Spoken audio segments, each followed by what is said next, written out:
Hi നമസ്കാരം. അനിൽ ഫിലിപ്പിൻ്റെ സംവിധാനത്തിൽ നേരത്തെ ലേറ്റസ്റ്റ്ലി പുറത്തിറങ്ങിയിട്ടുള്ളൊരു ചിത്രമായിരുന്നു മൈക്കിൾസ് കോഫി ഹൗസ് എന്നുള്ളത്.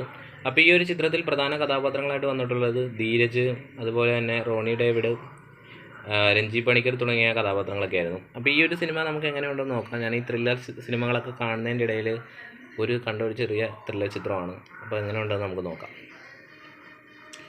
അപ്പം ഈ സിനിമയുടെ പേര് പോലെ തന്നെ മൈക്കിൾ കോഫി ഹൗസിലാണ് ഇതിൻ്റെ കഥ മൊത്തവും കാണിക്കുന്നത്. ഈ സിനിമയുടെ മൊത്തത്തിലുള്ള സ്റ്റോറി കാണിക്കുന്നത് മൈക്കിൾ കോഫി ഹൗസിലാണ്. പിന്നെ അത് നായകനൊരു IT ഫീൽഡിലാണ് വർക്ക് ചെയ്യുന്നത്. അപ്പോൾ അങ്ങനെ ഇരിക്കുന്ന സാഹചര്യത്തിൽ ഒരു ക്രൈം നടക്കുന്നു. ഇവർക്ക് ഏറ്റവും പരിചയമുള്ള ഒരാളാണ് കൊല്ലപ്പെടുന്നത്. അപ്പോൾ ആ ക്രൈമും തെളിയുന്ന ഒക്കെയാണ് ഈ ഒരു സിനിമയുടെ ഒരു തോട്ട് എന്ന് പറയുന്നത്. പിന്നെ ഈ സിനിമ കണ്ടപ്പോൾ എനിക്ക് മനസ്സിലായി, ഈ സിനിമ ഞാൻ അധികം ആരും കണ്ടിട്ടില്ലെന്നാണ് തോന്നുന്നത്. കാരണം ഇതിനകത്ത് വലിയൊരു പ്രൊമോഷനും കാര്യങ്ങളും ഇല്ലാതെ വന്നെന്ന് പറഞ്ഞാൽ ഇതിനകത്ത് നായകൻ്റെ പ്രത്യേകത, അതുപോലെ ഇതിനകത്ത് അഭിനയിച്ച കാസ്റ്റിങ്ങിൻ്റെ ഒരു പ്രത്യേകത കൊണ്ടായിരിക്കും. ഇത് തിയേറ്ററുകളിൽ റിലീസിന് വന്നെങ്കിലും വലുതായിട്ടൊന്നും ആരും ഈ സിനിമ കാണുന്നതായിട്ട് ഞാൻ കണ്ടിട്ടില്ല. പിന്നുള്ള എന്ന് പറയുകയാണെങ്കിൽ ഇതിലെ നായകൻ്റെ പ്രത്യേകതകളാണ്.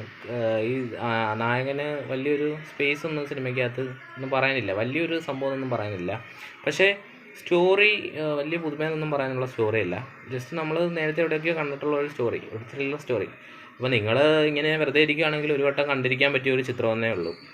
അല്ലാതെ വലിയ പ്രത്യേകതയൊന്നും ഈ സിനിമയ്ക്കകത്ത് ഒന്നും പറയാനില്ല.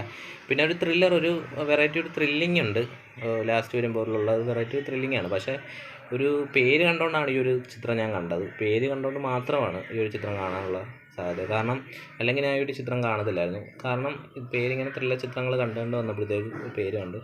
പക്ഷേ പിന്നെയുള്ള കാര്യം എന്ന് പറഞ്ഞാൽ ഈ സിനിമയ്ക്കകത്ത് പറയുകയാണെങ്കിൽ ഇതിനകത്ത് അഭിനയിച്ചിരുന്ന ലേഡി ക്യാരക്ടേഴ്സൊക്കെ അടിപൊളിയായിട്ട് ചെയ്തിട്ടുണ്ട്. ലേഡീസ് മാത്രമല്ല, രഞ്ജി പണിക്കറിനെ അഭിനയിച്ചതിന് വളരെ ഗംഭീരമായിട്ടാണ് രഞ്ജി പണിക്കർ അദ്ദേഹത്തിൻ്റെ ക്യാരക്ടർ ചെയ്തിട്ടുള്ളത്. വളരെ രസമുണ്ടായിരുന്നു, എനിക്ക് ഭയങ്കരമായിട്ട് ഇഷ്ടപ്പെട്ടു. അതായത് ഒരു വക്കീലായിട്ടാണ് ചിത്രത്തിൽ. അപ്പോൾ അത് എനിക്ക് വളരെ രസകരമായി തന്നെ അദ്ദേഹം ചെയ്തിട്ടുണ്ട്. അപ്പോൾ എന്തായാലും സിനിമ കാണാത്തവരുണ്ടെങ്കിൽ ഇത് കണ്ടു നോക്കുക. ജസ്റ്റ് ഒരു വട്ടമൊക്കെ കണ്ടിരിക്കാൻ പറ്റിയൊരു ചിത്രമെന്നേ പറയാൻ പറ്റും. വലിയൊരു സംഭവമൊന്നുമില്ല, ക്യാമറ മേക്കിങ്ങൊക്കെ ആയാലും വലുതൊന്നും പറയാനില്ല. എന്തായാലും ഇപ്പോൾ നിങ്ങളൊന്ന് കണ്ടു നോക്കുക. അപ്പോൾ കണ്ടവരുണ്ടെങ്കിൽ നിങ്ങളുടെ അഭിപ്രായങ്ങൾ കമൻറ്റ് ബോക്സിൽ ഇടുക. ഓക്കെ.